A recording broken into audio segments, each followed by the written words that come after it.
வணக்கம் and welcome to Subhashini Boopalan vlogs. எல்லாரும் எப்படி இருக்கீங்க? எல்லாரும் நல்லா இருக்கீங்கன்னு நினைக்கிறேன். நானும் இங்கே நல்லா இருக்கேன். அனைவருக்கும் இனிய பொங்கல் நல்வாழ்த்துக்கள். இன்றைக்கி நம்ம சேனலில் என்ன வீடியோன்னு பார்த்தீங்கன்னா, எங்களோட பொங்கல் செலிப்ரேஷன்ஸ் தாங்க பார்க்க போகிறீங்க. நாங்கள் பொங்கல் எப்படி கொண்டாடணும், பொங்கலுக்காக நான் என்னென்ன டிஷ்ஷஸ் பண்ணேன் அப்படின்ற வீடியோ தான் நீங்கள் இன்றைக்கி பார்க்க போகிறீங்க. நம்ம சேனலில் நீங்கள் ஃபஸ்ட் டைம் பார்க்குறதா இருந்தால் மறக்காமல் சப்ஸ்கிரைப் பண்ணிக்கோங்க. பக்கத்தில் இருக்க பெல் ஐக்கானை கிளிக் பண்ணிவிட்டு அதில் ஆல் என்ற ஆப்ஷனை செலக்ட் பண்ணி வச்சுக்கோங்க. அப்போ தான் நான் போடுற வீடியோஸ் எல்லாம் உங்களுக்கு நோட்டிஃபிகேஷன்ஸாக வரும். இப்போ வாங்க வீடியோக்குள்ளே போகலாம்.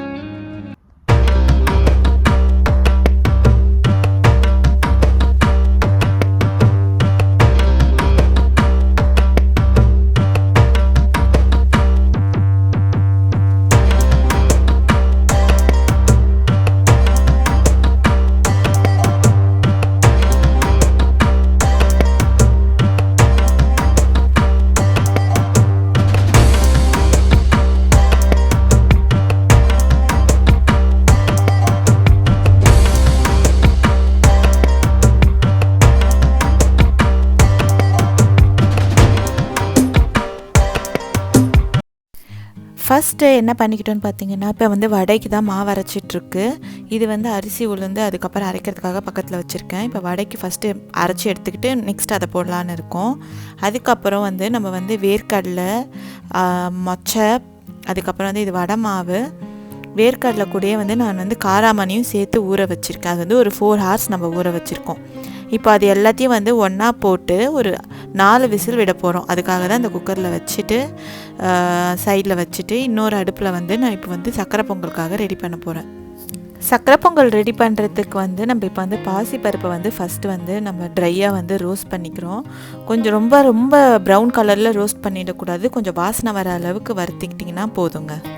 இப்போ வந்து நம்ம பாசிப்பருப்பை வந்து வாசனை வர வரைக்கும் வறுத்துட்டு நம்ம வந்து இந்த குக்கரில் ஆட் பண்ணிக்க போகிறோம். நான் வந்து 1 கப்பு அரிசிக்கு வந்து 1/2 கப்பு பாசிப்பருப்பு எடுத்திருக்கேன். இப்போ நான் செய்கிற டிஷ்ஷோட எல்லாத்தோட அளவுமே நான் வந்து டிஸ்கிரிப்ஷன் பாக்ஸில் கொடுக்குறேன், நீங்கள் செக் பண்ணிக்கோங்க. இப்போ 1/2 கப்பு வந்து நம்ம அரிசியும் பருப்பும் போட்டிருக்கோம். அதுக்கு வந்து நம்ம 4.5 5 கப்பு வரைக்கும் தண்ணி ஊற்றலாம். அதனால் நான் வந்து ஒரு 4.5 5 கப்பு வரைக்கும் ஒரு தண்ணி ஊற்றிட்டு இப்போ க்ளோஸ் பண்ணி ஒரு 5 விசில் விட போகிறேங்க.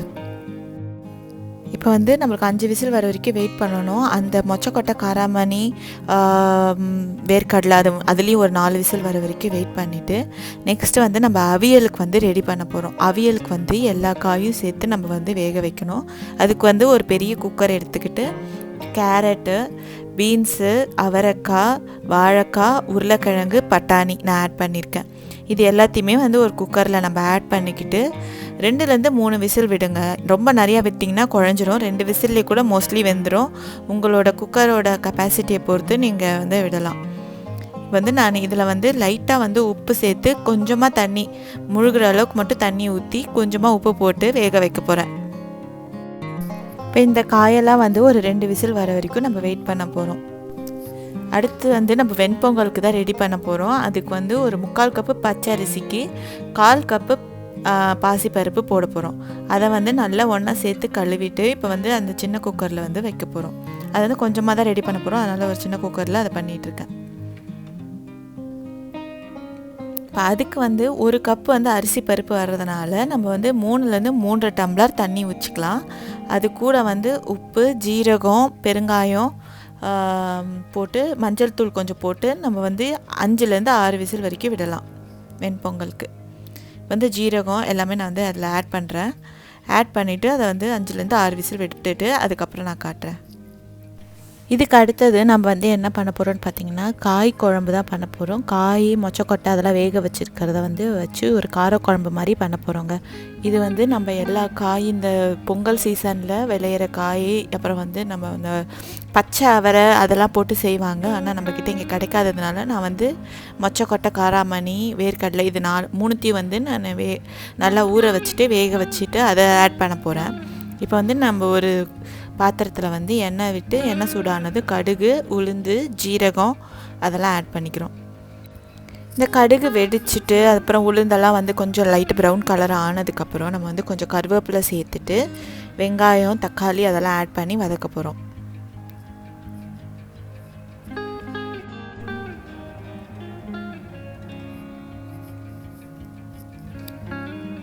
இப்போ வந்து ஃபஸ்ட்டு வெங்காயத்தை ஆட் பண்ணிக்கிறேன். வெங்காயத்தை வந்து நல்லா பொடியாக நறுக்கியாச்சு. அதை வந்து ஆட் பண்ணிக்கிட்டு அது வெங்காயம் வந்து கொஞ்சம் நல்லா சாஃப்ட் ஆகுற வரைக்கும் ஃப்ரை பண்ணிக்கோங்க. வெங்காயம் நல்லா சாஃப்டானதுக்கப்புறம் நம்ம வந்து இப்போ கட் பண்ணி வச்சுருக்க காய், நான் வந்து முருங்கைக்காவும் கத்திரிக்காவும் ஆட் பண்ண போகிறேன். அதுக்கப்புறம் நம்ம அந்த பருப்பெல்லாம் ஆட் பண்ண போகிறோம். ஃபஸ்ட்டு வந்து முருங்கைக்காவை ஆட் பண்ணிக்கிட்டு அது கூடயே தக்காளியுமே சேர்த்து ஆட் பண்ணிக்கலாம். ஏன்னா வந்து தக்காளி நல்லா மசிஞ்சிட்டாலே நல்லா தான் இருக்கும். ஏன்னா முருங்கைக்காய் வேகிறதுக்கு லேட் ஆகுன்றதுனால அதை நான் ஃபஸ்ட்டே ஆட் பண்ணிக்கிறேன். இப்போ வந்து நம்ம எல்லாத்தையும் வெங்காயம், முருங்கைக்காய், தக்காளி எல்லாத்தையும் வந்து ஒன்றா ஆட் பண்ணிகிட்ருக்கோம். அப்படியே நம்மளுக்கு சைட் பை சைடு வந்து வெண்பொங்கலுமே விசில் வர ஸ்டார்ட் ஆகிடுச்சு. அதனால் ஒரு 5 to 6 விசில் வரைக்கும் வெயிட் பண்ணுங்கள். இப்போ வந்து இது வந்து வதங்கிட்டே இருக்கும் போதே நம்ம வந்து ஒவ்வொரு காயாக ஆட் பண்ணணும். அது கூட நம்ம கட் பண்ணி வச்சுருக்க கத்திரிக்காவை ஆட் பண்ணிக்கிறோம். கத்திரிக்காவை வந்து எப்பயுமே கட் பண்ணிவிட்டு தண்ணியில் போட்டு வச்சுருங்க, இல்லைன்னா கருப்பாயிடும். இப்போ வந்து நம்ம வந்து எல்லாத்தையும் அந்த முருங்கைக்காய், கத்திரிக்காய் எல்லாத்தையும் வந்து நல்லா சாஃப்ட் ஆகிற வரைக்கும் நல்லா ஃப்ரை பண்ணிக்கோங்க. இப்போ அது கூட வந்து நம்ம கொஞ்சமாக வந்து உப்பு ஆட் பண்ணிக்கிறோம். உப்பு போட்டுக்கிட்டோன்னா கொஞ்சம் ஃபாஸ்ட்டாக வந்து ஃப்ரை ஆகும். அதனால் தேவையான அளவு உப்பு வந்து போட்டுட்டு அடுத்து இந்த குழம்புக்கு தேவையான அளவு மிளகா பொடி, நான் வந்து ஒரு 3 டீஸ்பூன் மிளகா பொடி போடுறேன். 3லேருந்து 3.5 டீஸ்பூன். உங்களோட மிளகா பொடி எவ்வளோ காரம் இருக்குமோ அதுக்கு தகுந்த மாதிரி நீங்கள் போட்டுக்கோ. நான் வந்து குழம்பு மிளகா பொடி தான் இதுக்கு ஆட் பண்ணுறேன். ஆட் பண்ணிவிட்டு நல்லா ஃப்ரை பண்ணிக்கணும் எல்லாத்தையும் சேர்த்து. அதிலே வந்து கொஞ்சமாக மஞ்சள் தூளும் ஆட் பண்ணிக்கோங்க. இப்போ வந்து நல்லா ஃப்ரை ஆகிட்டுருக்கு. நல்லா அந்த எண்ணெயில் வந்து இந்த பொடிகள், நம்ம போட்ட பொடியெலாம் வந்து நல்லா ஃப்ரை ஆகிடும். அப்புறமா வந்து கொஞ்சமாக வந்து தண்ணி வந்து ஆட் பண்ணிக்கோங்க. கொஞ்சமாக அந்த குழம்பு வர அளவுக்கு தண்ணி வச்சுக்கோங்க. ரொம்ப தண்ணி வச்சிட்டிங்கன்னா தண்ணியாக ஆகிடும், குழம்பு வந்து திக்காக இருக்காது. அதனால் வந்து ஓரளவுக்கு இந்த அளவு முழுகிற அளவுக்கு தண்ணி போட்டு நல்லா அதை வந்து கொதிக்க வைக்க போகிறோம். பச்சை வாசனை போகிற அளவுக்கு நல்லா கொதிக்கணும், அந்த காயெல்லாம் வேகணும். அதனால் இதை வந்து மூடி போட்டு நல்லா கொதிக்க வைக்க போகிறோம். வந்து அதை வேறு இடத்துக்கு நான் மாற்றி மீடியமில் வச்சுருக்கேன் கொதி வர்றதுக்காக. இப்போ வந்து நம்ம சக்கரை பொங்கல் வந்து ரெடியாக இருந்தது. அது எப்படி இருக்குதுன்னு ஓப்பன் பண்ணி பார்க்கலாம். வந்து நம்மளோட அரிசி பருப்பு வந்து நல்லா சூப்பராக வெந்திருக்கு, நல்லா சாஃப்டாக. இது வந்து நல்லா கிளறி விட்டுக்கணும். இப்போ நம்ம வந்து இப்போவே கிளறிட்டா தான் நல்லா மசியும். இல்லைன்னா வந்து வெல்லம்லாம் ஊற்றிட்டிங்கன்னா அது வந்து மசியாது. அதனால் இது வந்து சூடாக இருக்கும் போதே நல்லா நம்மளுக்கு எவ்வளோ மசிஞ்சு வேணுமோ அந்த மாதிரி வச்சுக்கணும். ஒரு சில பேருக்கு வந்து முழுசாக இருந்தால் பிடிக்கும், ஒரு சில பேருக்கு வந்து நல்லா குழைய இருந்தால் பிடிக்கும். அதனால் இந்த ஸ்டேஜ்லேயே நீங்கள் வந்து நல்லா மசிச்சுக்கணும். இப்போ வந்து நம்ம வந்து வெல்லத்தை வந்து தண்ணியில் கரைக்க போகிறோம். அதனால் கொஞ்சமாக தண்ணி எடுத்துக்கோங்க. அது கூட வந்து வெல்லத்தை வந்து ஆட் பண்ணிக்கோங்க. இப்போ வந்து 1.5 கப் அரிசி பருப்பு எடுத்துருந்தோம்ல, அதுக்காக வந்து நம்ம வந்து 1.25 கப் வந்து பொடி பண்ண வெல்லம் யூஸ் பண்ணிக்கிறேன். நல்லா வந்து டார்க் கலர் வெல்லமாக இருந்துச்சுன்னா நம்மளுக்கு வந்து பொங்கலுமே வந்து நல்ல டார்க்காகவே வரும். அதனால் வந்து கொஞ்சம் டார்க் கலராகவே எடுத்துக்கோங்க.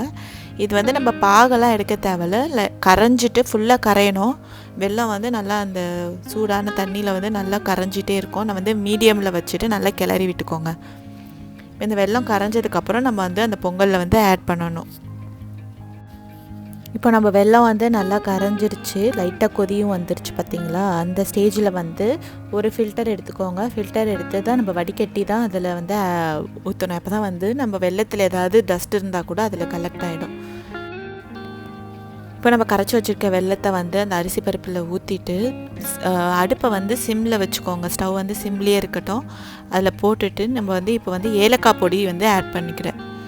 ஏலக்காய் பொடி வந்து எவ்வளோ ஃப்ளேவர் வேணுமோ ஆட் பண்ணிக்கோங்க. நீங்கள் முழு ஏலக்காவுமே வந்து நல்லா நீங்கள் வந்து இடிச்சிட்டு ஆட் பண்ணிக்கலாம். வந்து வாயில் தட்டுப்பட்டால் வந்து பிடிக்காது. அதனால் வந்து நான் வந்து ஏலக்காய் பொடி ஆட் பண்ணிக்கிறேன். அப்புறம் வந்து ஒரு பேனில் வந்து இப்போ நம்ம வந்து முந்திரியும் திராட்சையும் வந்து வறுக்க போகிறோம். அதனால் வந்து கொஞ்சம் நெய் ஆட் பண்ணிக்கிறேன். உங்களுக்கு வந்து எவ்வளோ நெய் வேணுமோ ஆட் பண்ணிக்கலாம். நான் வந்து ஒரு 3 டீஸ்பூன் நெய் ஆட் பண்ணியிருக்கேன். ஆட் பண்ணிவிட்டு இப்போ வந்து நம்ம பொடியாக வந்து கேஷ்நட்ஸ் எல்லாம் வந்து உடச்சி வச்சுருக்கேன். அதை வந்து நான் இதில் வந்து சேர்த்து வறுக்க போகிறேன். நல்லா வந்து ஒரு லைட் ப்ரௌன் கலர் வர வரைக்கும் நல்லா வறுத்துக்கோங்க. இப்போ நம்ம கேஷ்நட் வந்து நல்லா கோல்டன் ப்ரௌன் கலர் வந்துடுச்சு. இந்த ஸ்டேஜில் வந்து நம்ம வந்து காஞ்ச திராட்சை யூஸ் பண்ணிக்கிறோம். காஞ்ச திராட்சை வந்து கொஞ்சம் வந்து ரவுண்டாக நல்லா உப்பி வரும், அந்த வரைக்கும் நம்ம வந்து ஃப்ரை பண்ணால் போதும். இந்த இது வந்து நீங்கள் கேஸை கூட ஆஃப் பண்ணிட்டீங்கன்னா அந்த சூட்லேயே வந்து அது நல்லா உப்பி வருது பாருங்கள். அந்த மாதிரி வர வரைக்கும் நம்ம ஃப்ரை பண்ணிக்கலாம். இல்லைனா வந்து நம்மளுக்கு முந்திரி சேர்ந்து வந்து ரொம்ப ப்ரௌன் ஆகிடும். அதனால் நீங்கள் ஸ்டவ் ஆஃப் பண்ணிகிட்டே கூட நீங்கள் இதை ஆட் பண்ணிக்கலாம். இதை வந்து நம்ம வந்து இப்போ அந்த பொங்கலில் ஆட் பண்ணி நல்லா கிளறி விடணும். இப்போ அடியிலேருந்து நல்லா அந்த எல்லா இடத்துக்கும் வந்து இந்த நெய், முந்திரி பருப்பு, திராட்சை வந்து சேர்கிற மாதிரி நல்லா அதை வந்து மிக்ஸ் பண்ணிக்கணும். இந்த நெய் வந்து நல்லா சூடாக இருக்கும் போதே ஃபுல்லாக நல்லா கிளறிடுங்க. அடியிலேருந்து நல்லா கிளறிட்டு நம்ம வந்து இதுக்கு மேலேயும் கொஞ்சம் சூடாக இருக்கும் போதே நெய் ஊற்றுனீங்கன்னா நல்லா வந்து மிக்ஸ் ஆகிடும். இந்த பொங்கல் வந்து இறுகி போகாமல் நல்லா தலை இருக்கும். அதனால் இந்த ஸ்டேஜில் கொஞ்சம் நெய்யும் ஆட் பண்ணிக்கோங்க. உங்களுக்கு நெய் வேண்டான்னா இந்த ஸ்டேஜில் வந்து நீங்கள் வந்து ஸ்கிப் பண்ணிவிடுங்க. அவ்வளவுதான். இப்போ நம்ம சூப்பரான சக்கரை பொங்கல் வந்து ரெடி ஆகிடுச்சு. இப்போ வந்து நம்ம கார குழம்பு வந்து பண்ணிகிட்டு இருந்தோம்ல, அதில் வந்து முருங்கைக்காய், கத்திரிக்காய்லாம் வெந்துருச்சான்னு செக் பண்ணிவிட்டு புளி வந்து கரைச்சி அதில் ஊற்ற போகிறோம். அதுக்கு முன்னாடி நம்ம வேக வச்சுருக்கிற அந்த பருப்பெல்லாம் வந்து நல்லா வெந்திருக்கு பாருங்கள், அதையும் போட்டு நல்லா கொதிக்க வைக்கணும். கொஞ்சம் நேரம் அது கொதித்ததுக்கப்புறம் நம்ம வந்து புளி கரைச்சி அதில் ஊற்றி ஒன்றா சேர்த்து எல்லாத்தையும் கொதிக்க வைக்கணும். இப்போ வந்து நல்லா அது வந்து மிக்ஸ் ஆகி நல்லா கொதிச்சிருச்சு. இப்போ வந்து நம்ம புளியை நல்லா கரைச்சிக்கலாம். நல்லா கரைச்சிட்டு அந்த குழம்புல அதை வந்து சேர்த்துக்கலாம். சேர்த்துட்டு நல்லா புளி தண்ணி பச்சை வாசனை எல்லாம் போகிற வரைக்கும் ஒரு வாட்டி மூடி போட்டு நல்லா கொதிக்க வச்சுக்கலாம். இப்போ அடுத்து என்னென்னு பார்த்தீங்கன்னா வெண்பொங்கல் தான் தாளிக்கணும். இப்போ நல்லா அந்த அரிசி பருப்பெல்லாம் வெந்திருக்கு. இன்னொரு நான்ஸ்டிக் பேனில் வந்து கொஞ்சம் நெய் போட்டு அதில் வந்து பொடியாக நறுக்கின முந்திரியை வந்து நம்ம போட்டுக்கிறோம். அதை வந்து ஒரு கோல்டன் ப்ரௌன் ஆகிற வரைக்கும் நல்லா ஃப்ரை பண்ணிக்கோங்க. அடுத்து வந்து மிளகு வந்து முழுசாக இருக்கிற மிளகு வந்து போட்டுக்கிறோம். நான் வந்து நுணுக்கெல்லாம் இல்லை, முழுசாக தான் போடுறேன். முழுசாக போட்டு அந்த மிளகும் வந்து அந்த நெய்யில் நல்லா வாசனையாக பொரியணும். நல்லா ஃப்ரை பண்ணிக்கோங்க. அப்புறம் வந்து கருவேப்பிலை வந்து நல்லா பிச்சு போட்டிங்கன்னா நல்லா வாசனையாக இருக்கும். இப்போ நம்ம தாளித்ததை வந்து நம்ம இந்த அரிசி பருப்பு பொங்கல் பண்ணி வச்சுருந்ததில் போட்டு நல்லா மிக்ஸ் பண்ணிக்கோங்க எல்லா சைடும். இப்போ நம்மளோட வெண்பொங்கலும் ரெடி ஆகிடுச்சுங்க. அடுத்து வந்து நம்ம அவியலுக்காக வேக வச்சுருந்தோம்லங்க காய், அதுக்கு வந்து அரைக்க போகிறோம். அதுக்கு என்ன அரைக்க போகிறோம்னு பார்த்திங்கன்னா தேங்காய், பச்சை மிளகா, ஜீரகம் அதை போட்டு நம்ம அரைக்க போகிறோம். இப்போ வந்து தேங்காய் துருவின தேங்காய் போட்டோம்.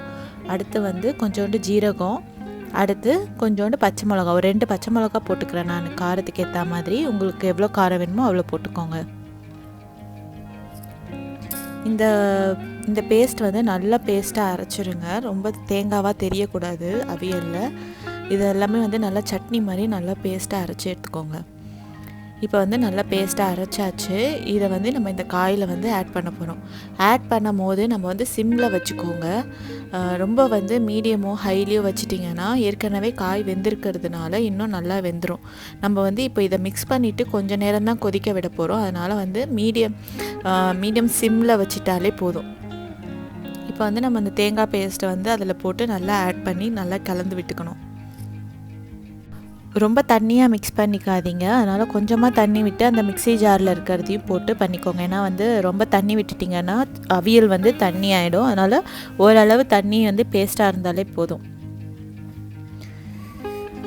இப்போ அடுத்து வந்து இந்த அவியல் வந்து நம்ம தாளித்து கொட்டணும். இப்போ அது வந்து ஒரு கொதி வர வரைக்கும் வெயிட் பண்ணுங்கள். இப்போ நம்ம அவியல் வந்து நல்லா கொதிக்க ஆரம்பிக்குது ஓரளவு. இப்படி கொதி வர ஆரம்பித்த உடனேவே நம்ம தாளித்து கொட்டிடணும். தாளிக்கிறதுக்கு வந்து ஒரு பேனில் வந்து நான் தேங்காய் எண்ணெய் வச்சு தாளிக்க போகிறேங்க. அதுதான் வந்து ரொம்ப நல்லாயிருக்கும். அவியலுக்கு வந்து தேங்காய் எண்ணெய் வச்சு தாளிச்சிங்கன்னா ரொம்ப டேஸ்ட்டாகவும் இருக்கும், நல்லா வாசனையாகவும் இருக்கும். உங்களுக்கு வந்து தேங்காய் எண்ணெய் பிடிக்காதுன்னா நீங்கள் வந்து நார்மல் ஆயில் நீங்கள் என்ன யூஸ் பண்ணுவீங்களோ அதிலே தாளிச்சிக்கலாம். இப்போ வந்து இந்த பேனில் வந்து நம்ம ஆயில் விட்டுக்கலாம். நான் வந்து தேங்காய் எண்ணெய் ஒரு 2 டீஸ்பூன் தேங்காய் எண்ணெய் விட்டுக்கிறேன். இப்போ இதில் தான் நான் தாளிக்க போகிறேன். தேங்காய் எண்ணெய் வந்து நல்லா இலகட்டும். இலகுனதுக்கப்புறம் அதில் வந்து கடுகு, உளுந்து, கருவேப்பிலை போட்டு தாளிக்க போகிறோம். இப்போ கடுகு நல்லா பொரிஞ்சதுக்கப்புறம் நம்ம உளுந்து, கருவேப்பிலை எல்லாத்தையும் வந்து ஆட் பண்ணிவிட்டு ஜீரகமும் கொஞ்சம் போட்டிருக்கோங்க வாசனையாக இருக்கணும்னா. வேணும்னா போடலாம், இல்லை நம்ம அரைச்சி ஊற்றிருக்கிறதுனால அதுலேயுமே நல்ல ஃப்ளேவர் இருக்கும். நான் கொஞ்சம் ஜீரகமும் ஆட் பண்ணியிருக்கேன். இப்போ இந்த தாளிப்பை வந்து அதில் போட்டுட்டு நல்லா மிக்ஸ் பண்ணி விட்டுடுங்க. இப்போ வந்து நீங்கள் ஸ்டவ்வை ஆஃப் பண்ணிவிட்டு கொஞ்சமாக வந்து தயிர் ஆட் பண்ணணும். தயிர் வந்து ரொம்ப கெட்டியாக இருந்துச்சுன்னா அதை வந்து நல்லா அடிச்சுக்கோங்க. நல்லா அடிச்சுட்டு அதுக்கப்புறம் ஆட் பண்ணுங்கள். இல்லைனா வந்து அங்கங்கே தயிர் தெரியும். இப்படி நல்லா நம்ம ஒரு டம்ளரில் போட்டு நல்லா அடிச்சுட்டு நீங்கள் வந்து இந்த மாதிரி ஆட் பண்ணிவிட்டு நல்லா மிக்ஸ் பண்ணி விட்டுக்கோங்க. அவ்வளோதாங்க, நம்மளோட அவியலுமே சூப்பராக ரெடி ஆகிடுச்சு. எல்லா காயும் போட்டு செம டேஸ்டியாக ரெடி பண்ணியாச்சு. இப்போ இதை எடுத்து வச்சுட்டு நம்ம அடுத்தது என்னன்னு பார்க்கலாம். இப்போ வந்து வடைக்கு மாவு அரைச்சி வச்சுருந்தோம்லங்க, அதில் வந்து இப்போ வந்து ஒவ்வொன்றா ஆட் பண்ண போகிறோம். என்னென்ன போட போகிறோம்னு பார்த்தீங்கன்னா, வெங்காயம், கருவேப்பிலை, கொத்தமல்லி, இஞ்சி, பச்சை மிளகா போடுறோம். இப்போ நம்ம வந்து பொடியாக நறுக்குன வெங்காயத்தை ஃபஸ்ட்டு ஆட் பண்ணிக்கலாம். அடுத்து கருவேப்பிலையும் கொத்தமல்லி போட்டுக்கிட்டு இஞ்சியை வந்து நான் நல்லா துருவி சேர்த்துக்க போகிறேன். ஏன்னா வந்து பீஸாக போட்டோன்னா வாயில் வரும். அதனால் வந்து ஒரு சின்ன கிரேட்டர் வச்சு அதில் நான் துருவிக்க போகிறேன். இந்த மாதிரி ஒரு சின்ன கிரேட்டர் இருந்துச்சுன்னா அதில் நல்லா துருவிக்கோங்க. துருவிட்டு அது கூட வந்து நம்ம வந்து பச்சை மிளகாவும் உப்பும் போட்டு பிசைஞ்சிக்கணும். பச்சை மிளகா உங்களுக்கு என்ன சைஸில் வேணுமோ அந்த சைஸில் கட் பண்ணிக்கோங்க. எனக்கு வந்து காரத்துக்கு ஏற்ற மாதிரி கட் பண்ணிக்கோங்க. எனக்கு 2 பச்சை மிளகா வந்து கரெக்டாக இருந்துச்சு இந்த மாவுக்கு. உங்களுக்கு எவ்வளோ வேணுமோ நீங்கள் கட் பண்ணிக்கோங்க. இப்போ இது எல்லாத்தையும் போட்டாச்சு. லாஸ்ட்டாக தாங்க உப்பு சேர்க்கணும். நீங்கள் முன்னாடியே உப்பு சேர்த்திங்கன்னா வடை மாவு வந்து தண்ணி விட்டா மாதிரி ஆகிடும். அதனால் லாஸ்ட்டாக உப்பு போட்டு நல்லா உப்பு எல்லாமே நல்லா சேர்ந்து மிக்ஸ் ஆகிற மாதிரி நல்லா பிசைஞ்சுக்கோங்க. இப்போ நம்ம மாவை வந்து நல்லா பிசைஞ்சாச்சு. ஒரு சைடு வந்து எண்ணெய் ஊற்றி எண்ணெய் நல்லா காஞ்சிருச்சு. நல்லா சூடானதுக்கப்புறம் நம்ம வடையை வந்து தட்டி போட்டு எடுத்துக்கலாம். இப்போ நான் வந்து ஒவ்வொரு வடையாக போட்டு நான் வந்து சாமி கும்பிட்றதுக்காக ஒரு 4 வடை மட்டும்தான் சுட்டேன். அதனால் ஒரு 4 வடை மட்டும் போட்டு எடுத்துக்க போகிறேன். அவ்வளவுதான், சூப்பரான நம்மளோட வடையும் இப்போ ரெடி. நெக்ஸ்ட்டு வந்து நம்ம என்ன பண்ண போகிறோன்னா இலையில் வந்து பரிமாற போகிறோம். நம்ம வந்து இலை இங்கே வந்து கிடைக்காது, தலைவாழை இலை மாதிரி. அதனால் இது மாதிரி இலை பிளேட் வச்சு நம்ம வாங்கிட்டு வந்திருந்தோம்ல, இந்தியாவிலேருந்து பார்சலில் வந்துச்சுல, அதில் வந்து இப்போ ஒவ்வொன்றா நம்ம பரிமாற போகிறோம். ஃபர்ஸ்ட் என்ன வைக்கிறேன்னா சக்கரை பொங்கல் தாங்க வைக்கிறேன். ஃபஸ்ட்டு ஸ்வீட்டில் ஸ்டார்ட் பண்ணணுன்ட்டு. அடுத்து வெண்பொங்கல் வச்சாச்சு. அப்புறம் வடை வச்சதுக்கப்புறம் சாதம் வந்து வடித்து வச்சுருந்தோம். சாதம் வச்சுட்டு நம்மளோட வந்து குழம்பு இருக்குல்ல, நம்ம எல்லா காய் அந்த பருப்பெல்லாம் போட்டு செஞ்ச குழம்பு வந்து இப்போ இதில் வைக்க போகிறோம். நம்ம முருங்கைக்காய், கத்திரிக்காய், பருப்பெல்லாம் போட்ட குழம்பு வந்து பரிமாறியாச்சு. நெக்ஸ்ட்டு வந்து அவியல் செஞ்சுருந்ததை வந்து இங்கே வைக்கிறோம். இந்த சைடு வந்து அவியல் வச்சாச்சு. இப்போ வந்து நம்ம இலையில வந்து ஃபுல்லாக எல்லா வந்து படையல் ஃபுல்லாக வச்சாச்சு. இதை வந்து நம்ம அப்படியே சாமிக்கிட்ட வச்சு நம்ம சாமி கும்பிட்றதுக்கு ரெடி பண்ணியாச்சு. இது தாங்க எங்கள் சூப்பரான ஸ்பெஷல் லன்ச்சு. பொங்கல் அன்னைக்கு இதெல்லாம் தான் செய்கிறது வழக்கம். இது வந்து நம்ம வந்து எல்லா நாட்டு காய்ங்க, எல்லா பருப்பு அதெல்லாம் போட்டு செய்கிறதுனால ரொம்பவே ஸ்பெஷல். இப்போ நம்ம சாமி கும்பிடுறதுக்கு எல்லாமே ரெடி பண்ணியாச்சு. நம்ம பூஜை ரூமுமே நம்ம பூலாம் வச்சு நல்லா அழகாக ரெடி பண்ணியாச்சு. நான் அதோடய ஃபோட்டோஸ் எல்லாம் ஷேர் பண்ணியிருக்கேன். இப்படி தான் நம்மளோட சாமி ரூம் இருக்கும். சூப்பராக படையெல்லாம் போட்டு சாமி கும்பிட்டோம். ரொம்பவே நல்லா இருந்துச்சு. இதில் நான் பண்ணியிருக்க ரெசிபீஸ் எல்லாத்தையுமே நான் வந்து டிஸ்கிரிப்ஷன் பாக்ஸில் உங்களுக்கு கொடுக்குறேன். அதை நீங்கள் ட்ரை பண்ணி பாருங்கள். இதுதான் பொங்கலுக்கு வந்த நான் என்னோடய saree. நம்ம ஊர்லேருந்து பார்சலில் வந்த saree தான் இது. ரொம்ப நல்லா இருந்துச்சு சாரியுமே. இந்த வீடியோ உங்கள் எல்லாருக்குமே ரொம்பவே பிடிச்சிருக்கும்னு நினைக்கிறேன். நம்ம சேனலில் நீங்கள் ஃபஸ்ட் டைம் பார்க்குறதா இருந்தால் மறக்காமல் சப்ஸ்கிரைப் பண்ணி பக்கத்தில் இருக்க பெல் ஐக்கானை கிளிக் பண்ணி வச்சுக்கோங்க. அப்போ தான் நான் போடுற வீடியோஸ் எல்லாம் உங்களுக்கு உடனே வரும். அடுத்து ஒரு இன்ட்ரெஸ்டிங்கான வீடியோவோட நான் உங்களை எல்லாரையுமே மீட் பண்ணுறேன். அது வரைக்கும் பை, டேக் கேர், தேங்க்யூ.